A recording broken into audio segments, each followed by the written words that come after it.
공자가 부활하고 있다. 온 세상이 공자 천하를 꿈꾸는 지금, 우리 일상 가까이로 다가선 공부자의 영향력은 언제 어디서나 쉽게 만날 수 있다. 특히 공자 부활운동에 앞장선 중국은 지금 공자 그 이름 자체를 브랜드로 활용하는 추세다. 2500년 전 성인 공자가, 역사 속 최고의 스승 공자가 그 이름만으로 놀라운 영향력을 발휘하는 시대. 첨단 과학을 우선하는 21세기, 우리에게 공자는 어떤 의미일까?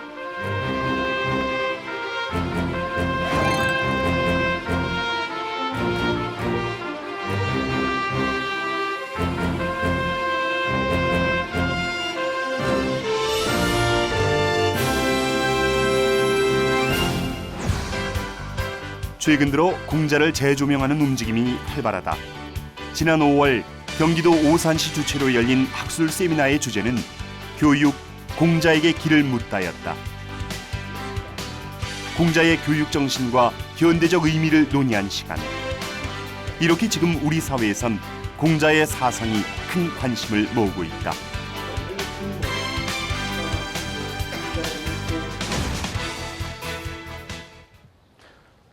요즘 공자 열풍이 거세게 불어닥치고 있습니다.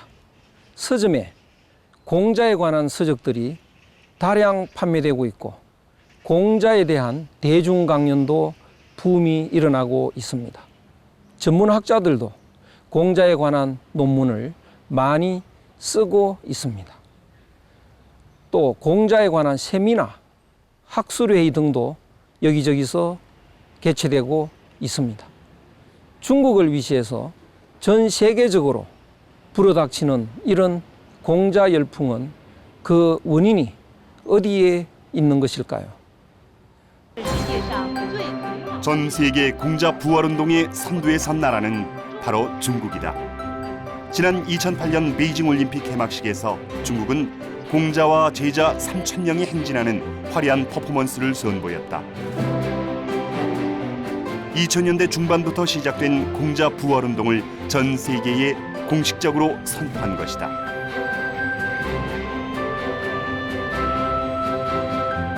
분명 유교 종주국이지만 한때 유교를 버렸던 중국. 그 중국이 변하고 있다. 스승의 날을 공자 탄신일인 9월 28일로 바꾼다는 중국 정부의 발표 역시 놀라운 변화 중 하나인데,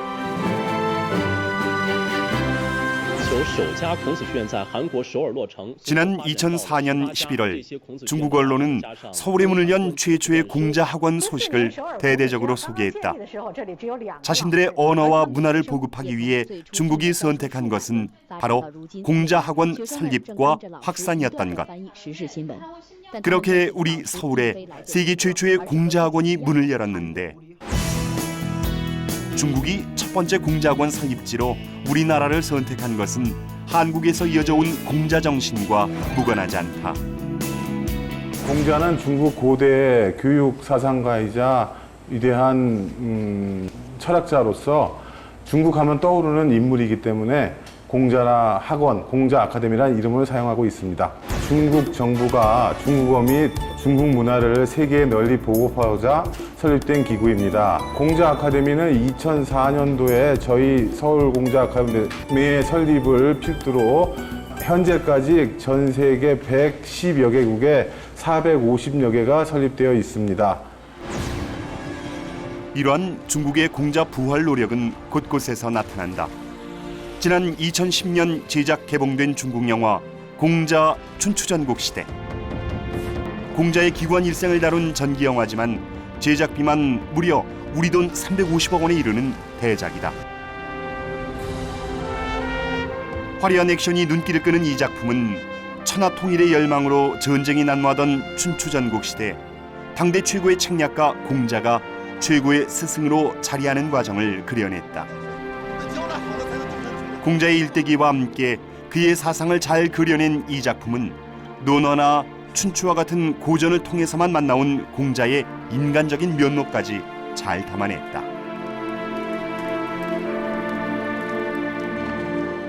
이렇게 공자가 완벽하게 부활한 것인데 子路，你喝点吧。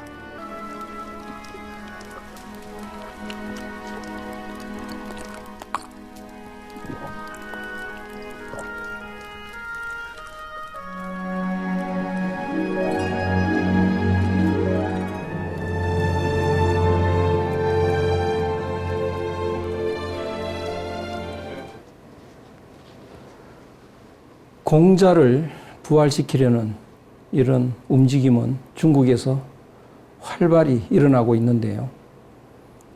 그 이유는 여러 가지가 있을 것으로 생각이 됩니다.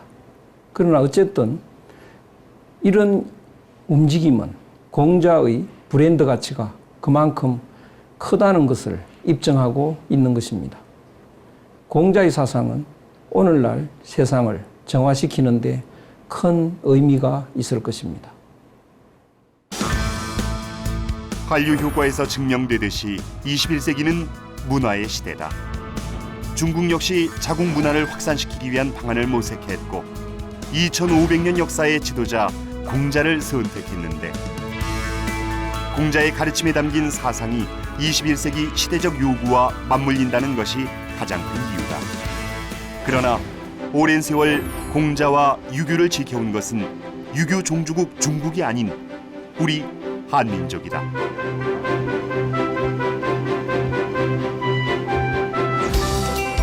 경기도 오산시 권리에 자리한 화성 권리사. 충청남도 논산의 노성 권리사와 함께 우리나라 2대 권리사 중 하나로 꼽힌다. 공자님 영종과 이 석상을 모신 이제 그런 이제 사당이면서 또 교육이라고 이제 향교하고 비슷한 그런 서원이나 향과와 같은 그런 역할을 하고 있습니다. 선비들을 대상으로 해서 이제 옛날에 그 한문서당 비슷하게 우리 그 공자님의 그 후손인 공수련 선생님께서 지역의 그 선비를 대상으로 해서 그 한문 교육이나 예절 교육을 실시하던 그런 곳이라고 할 수 있습니다. 이곳은 조선 중종 때 공자의 64대 손인 공서린이 부학을 가르치기 위해 강당을 세운 자리다. 하지만 공서린이 세상을 떠난 후 강당과 주변은 폐허로 변했고 강당 앞마당에 은행나무만 남았는데 250년이 지난 후 화성을 자주 찾던 정조가 공자의 후손 공서린의 강당터 얘기를 듣게 됐고 그의 뜻을 이어 공자의 사당을 지으라 명한 것. 그렇게 공자의 사당이 완공되자 정조는 권리사란 이름의 사액을 손수 내려보냈고 마을 이름까지 공자의 고향인 중국 곡부현 권리의 이름을 가져와 권리로 고쳐 부르라고 했는데 조선은 그렇게 공자의 사상을 받든 유교의 나라였다. 권리사 성상전 문을 들어서면 높다란 공자상이 우리를 반긴다. 문묘 안에서와 마찬가지로 여전히 그 곁을 지키는 사성위상이 함께하는데 유교를 창시한 공자는 2500여 년 전 중국 노나라에서 태어났다. 15살의 배움의 뜻을 두고 30살에 입신했다는 논어 구절에서 알 수 있듯이 가축 사육일을 하면서도 주나라의 관제와 예법을 꾸준히 공부해 이름을 얻은 공자는 젊은 날부터 제자를 받아 가르침을 내렸고 중도를 다스리는 책임을 맡아 정치 생활의 전성기를 누리기도 했다. 이 전문가로 학식 높은 스승으로 또 정치가로 유명세를 떨친 공자. 그러나 공자는 벼슬이나 명성에 연연하지 않았다.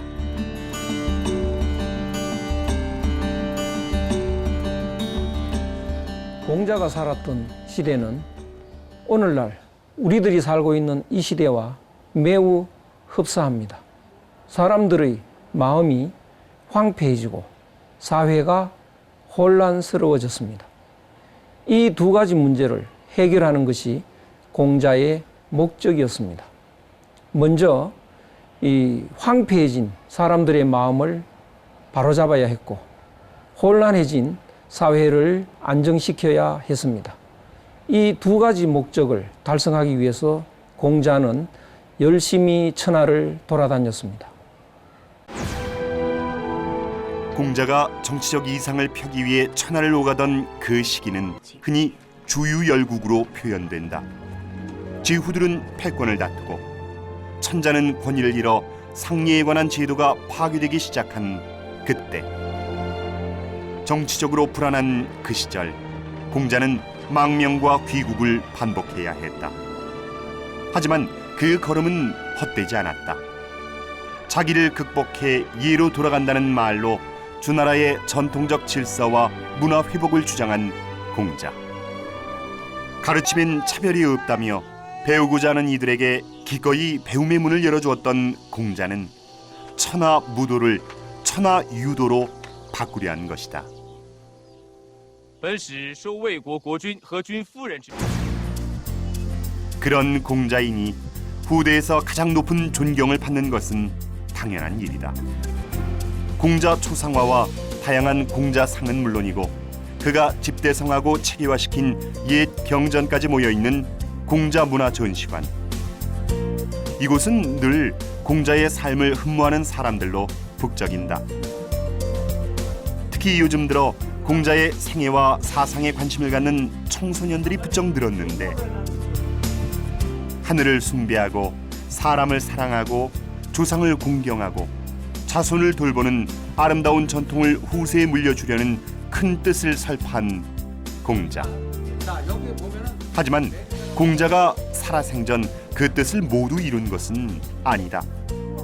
그렇다면 공자는 어떻게 포기 없는 삶을 살 수 있었을까?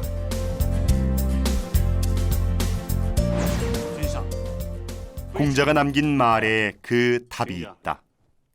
한 가지 주제에 깊이 열중하다 보면 밥 먹는 것도 잊어버리고 나가는 길에 즐거워하며 삶의 시름마저 잊어버려 황혼이 찾아오는 것조차 의식하지 못한다네. 공자가 자신을 표현한 말이다. 그래서일까? 공자는 당대에 아니 될 줄 알면서도 애써 행하려는 사람이란 말을 들어야 했다. 일이 생각대로 풀리지 않을 때 화를 앞세우는 대신 먹고 자는 것을 잊을 만큼 문제 해결에 집중한 성인.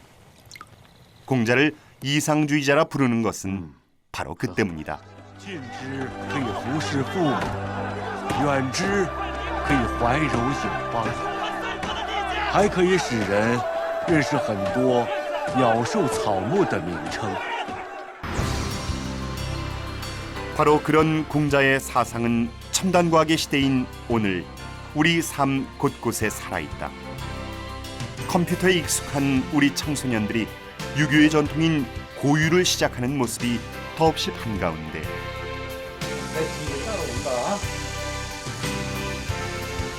고유라는 것은 우리 공자님에 대해서 내가 이러한 것을 하겠습니다 하고 사전에 신고를 하는 거죠. 지금으로 말하면 신고를 하는 건데, 옛날에 이제 지금 수원에서 정조임금 어머님 해경공홍 씨 진찬년을 수원서 하셨는데 고유를 이곳에서 했습니다. 그렇듯이 내 부모님을 잔치를 합니다라고 미리 고하는 겁니다. 선조들한테. 우리는 공자 사상을 지식으로만 받아들인 것이 아니다. 현대 사회를 살아가는 청소년들이 자연스레 그 정신을 지킬 수 있는 자리를 마련해 공자 사상의 실천을 이어온 것이다. 공자를 향해 정성스레 예를 올리는 우리 학생들. 지금 그들 눈앞의 공자는 존경하는 최고의 성인이다. 휴대전화 내려놓은 손을 모아 절을 올리고 수시로 주고받는 은어 대신 고개를 숙인다. 오로지 공자가 가장 중시한 예법 배우기에 열심인 아이들이 우리에게 희망을 선사하고 있는 것. 이 모두는 공자의 뛰어난 사상이 이어졌기에 가능한 일인데, 공자님께서는 인류 문화를 총 정리해서 인류 교육의 원전을 만들었습니다. 주역과 서경과 시경과 춘추와 얘기를 다 정리해서 집다성하셨거든요. 그래서 공자님은 인류 역사의 가장 위대한 성인으로서 인류 사표이십니다. 만세의 스승이시지요. 공자님 사상은 인류 전체의 그 삶의 방식을 전부 정리해서 포괄했기 때문에 정치적으로는 왕도 정치를, 요순의 왕도 정치를 추구해서 폐도 정치를 천시하였고, 교육적으로는 순임금의 도심을, 즉 도덕심을 밝혀서 어지린자, 인심을 가져서 인을 완성하는 것을 추구하셨고, 역사적으로는 춘추대회를 설파하셔가지고 선을 표창하고 악을 징계하셨으며, 문학적으로는 시경을 편집하셔가지고 인간의 정서함양에 높은 경지에 오르도록 하셨고, 사회적으로는 오륜, 인간의 오륜 도덕을 일으켜서 예절과 음악으로 아름다운 대동세계를 건설할 수 있는 길을 열으셨기 때문에 이것을 전부 아울러서 한마디로 말하면 어지린자로 다 포괄되는데, 그것은 마음속에는 어지린자를 가지고 바깥으로는 예존예자, 예절을 지키기 때문에 공자님 사상을 요약하면 도와 덕과 예, 이 세 가지라고 볼 수 있겠습니다.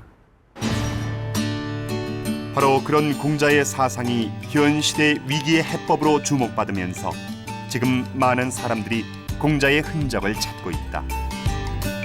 성균관이 대표적인 우리 문화유적지로 각광받은 것은 벌써 오래전. 이 모두 공자 사상의 재조명 덕이다.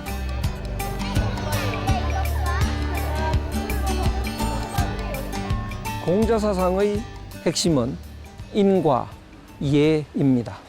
인은 황폐해진 사람의 마음을 바로잡는 것이고, 예는 혼란해진 사회를 안정시키는 것입니다. 이 공자 사상이 사실은 중국에서보다 한국에서 가장 잘 지켜지고 있다는 데 큰 의미가 있겠습니다. 성균관은 물론이고 향교와 서원에서 가장 중요시되는 대성전은 공자를 모시는 사당이다. 유교 관련 건축물 중 가장 신성시되는 곳인데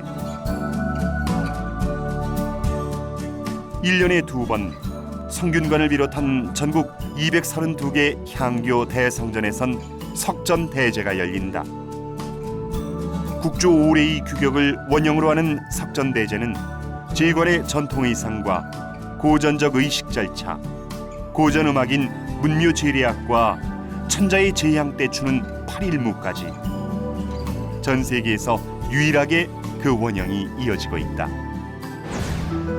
평시 석전대제가 사랑과 인간다움을 실천했던 공자의 가르침을 되새기는 자리라면 매달 2차례 음력 초하루와 보름에 행하는 상망 분향예는 보다 간단한 정기적인 제례다.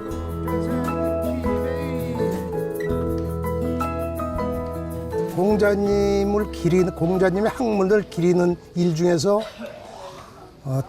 탄광과 탄신 두 가지 큰 행사가 일려돼 있고, 그 외에 매달 초하루 보름을 예를 올리고 있어요. 그것은 신에 대한 예가 아니고 여기 모셔져 있는 성현들의 학문에 대한 예를 올리고 있는 거예요. 지난 9월 5일 음력 8월 초하루 수원 향교에서 진행된 상망 분향예. 공자와 성현들의 학문에 대한 예를 표하기 위해 인근 지역 유림들 모두가 한자리에 모였다. 알짜진 혼양관 지자 청행사 분향예. 상망 분향예는 초원관이 제사상 앞에 꿇어앉아 향을 3번 피워 올리는 비교적 간단한 제례지만 그 절차엔 한치의 소홀함도 찾을 수 없다. 향합 향로 고초 환치 소태 거정관 사배 지돌. 공자 사상의 핵심인 인과 예는 이렇게 긴 세월 한결같이 지켜졌고, 그의 학문에 대한 존경은 2500년 세월 변함없이 그 맥을 이어왔다. 중국의 요란스러운 공자 부활운동과 달리 우린 언제나 공자 정신을 올곧게 실천해왔고 합동, 소동, 합비, 이강출. 그런 유림들의 노력은 헛되지 않았다. 공자는 역사 속의 스승이 아니라 현세에도 살아 숨쉬는 지도자로 우리 곁에 함께해온 것이다.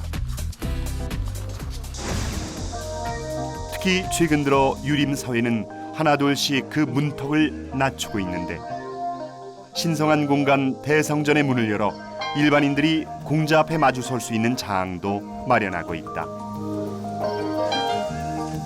그래서 전주향교 대성전은 늘 문전성시를 이룬다.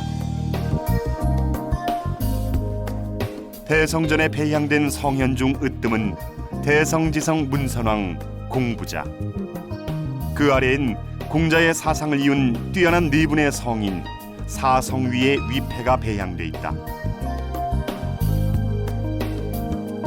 학식이 뛰어나고 덕행을 우선한 안자는 공자가 가장 아낀 수제자로 논어에 자주 등장하는 성인이다.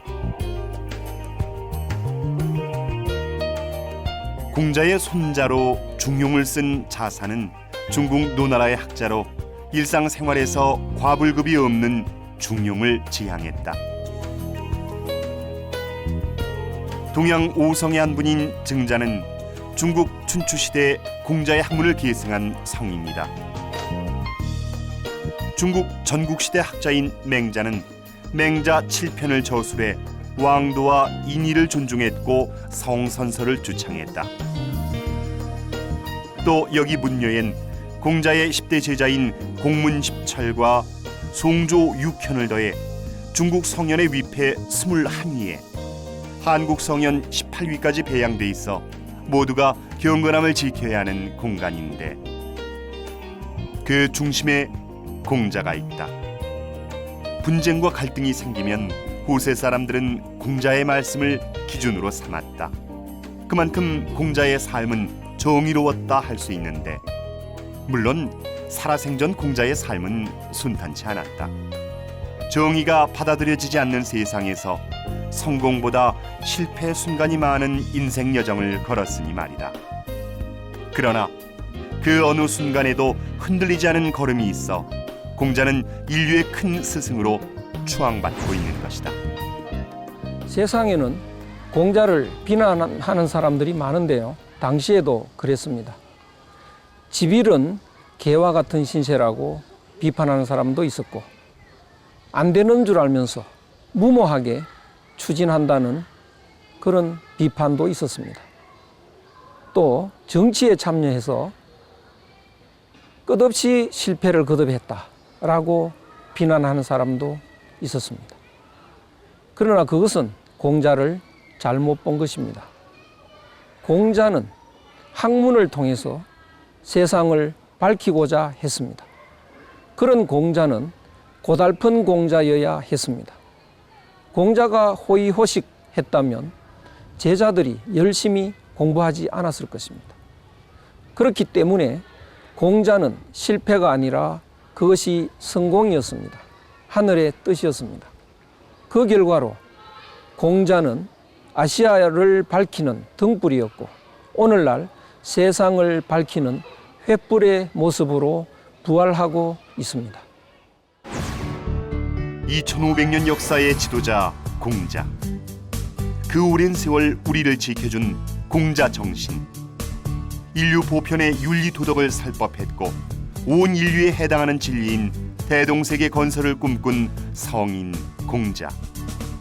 이젠 실천만이 남아있다. 인의예지. 이 정신을 우리 일상생활에서 지켜가는 것. 그것이 21세기가 원하는 시대 정신이고 실천 윤리인 것이다.